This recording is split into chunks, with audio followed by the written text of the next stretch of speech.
Pablo Emilio Escobar Gaviria, mejor conocido como El Patrón, nació el 1 de diciembre de 1949 en Río Negro, Antioquia, un pequeño pueblo a menos de 40 kilómetros de Medellín, Colombia. Fue el tercero de 7 hermanos, 3 hermanas y 4 hermanos. Su familia era muy religiosa, por ende decidió llamarle como uno de los apóstoles de Jesús. Desde temprana edad comenzó a demostrar sus dotes de mando y su visión para conseguir dinero a toda costa. De niño se las ingeniaba para alquilar bicicletas o cómics viejos y de este modo poder tener su propia fortuna. En su adolescencia se asocia con su primo hermano Gustavo Gaviria para trabajar en una fábrica de lápidas. Los dos chicos viajaban de pueblo en pueblo tratando de vender su producto entre los familiares que habían perdido un ser querido.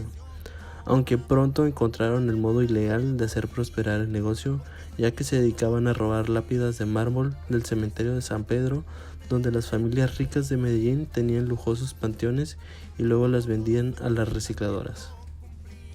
En sus inicios en el narcotráfico comienza a trabajar junto a su primo hermano a la sombra del contrabandista Alfredo Gómez López, apodado El Padrino, siendo ambos una especie de guardaespaldas de los grandes camiones de estupefacientes que llevaban a la ciudad.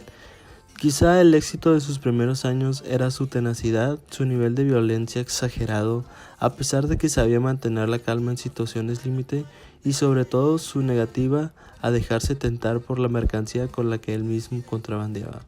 En 1974, 2 años después de iniciarse en el imperio de la droga, ya es todo un símbolo como contrabandista, debido a que él mismo es el encargado de llevar las partidas de cocaína hasta suelo estadounidense.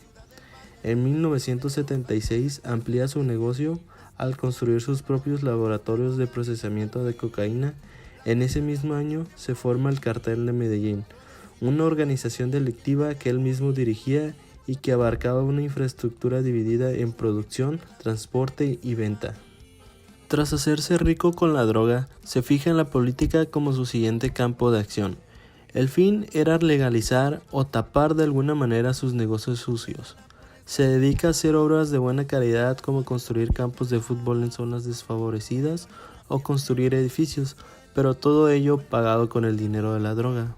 Sus medidas sociales, muy populares para sus allegados, los ciudadanos y sobre todo los habitantes del barrio en el que creció, La Paz, no son bien vistas por sus rivales políticos que la acusaban de ser populista. A pesar de todo, logra parte de su objetivo al convertirse con 32 años en congresista sustituto por el partido Alternativa Liberal. Con tanto dinero y tanto éxito en sus negocios, Pablo Escobar se convierte en todo un excéntrico que además generó multitud de leyendas. Lo que sí fue cierto fue la compra de 7.400 acres en un pueblo cerca de Medellín, pagando unos 50 millones de euros con el fin de construir su casa, la Hacienda Nápoles, y en la que incluso llegó a tener un zoológico. La Hacienda Nápoles se convirtió en su fortaleza, pero además fue un lugar en el que celebraban fiestas desenfrenadas. La biografía de Pablo Escobar es de por sí relevante, pero además muy negra debido a que todo su éxito y riqueza eran comparables a su crueldad. Con su llegada al poder, convierte a Colombia en un lugar marcado por el narcoterrorismo contra jueces, fiscales, policías, militares y políticos. Todo aquel que se oponía a su reinado de la cocaína era asesinado por alguno de sus sicarios. La violencia demostrada por Escobar no tenía límite, aunque culmina cuando en 1989 ordena hacer explotar medio kilo de dinamita cerca del edificio del Departamento Administrativo de Seguridad. Un total de 70 personas perdieron la vida y los heridos se contaron en más de 500. Ese mismo año, El Patrón hizo saltar por los aires en pleno vuelo un avión de Avianca, creyendo que en él viajaba el candidato a la presidencia César Gaviria, quien se había quedado finalmente en tierra, y murieron 110 personas en aquel accidente. La DEA de Estados Unidos ha tenido en Pablo Escobar uno de los criminales más difíciles con los que ha luchado. En 1979 solicita que los criminales colombianos que habían actuado en sus fronteras fueran extraditados y juzgados en su país.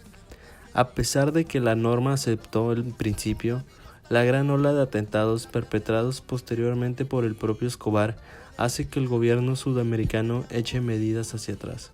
Aunque el presidente llegó a un acuerdo con el narcotraficante, solo revocarían la ley si él se entregaba a las autoridades locales y acababa entre rejas.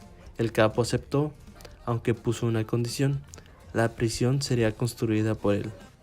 El 19 de junio de 1991, Pablo Escobar entró a la Catedral, un edificio construido para el encarcelamiento del capo, pero que era todo menos una cárcel. Un gimnasio, una cancha de fútbol, varios salones de juego y hasta una catarata natural eran algunas de las comodidades con las que contó, y tampoco estaba realmente encerrado, si tenemos en cuenta que entraba y salía y las fiestas seguían celebrándose como en su hacienda.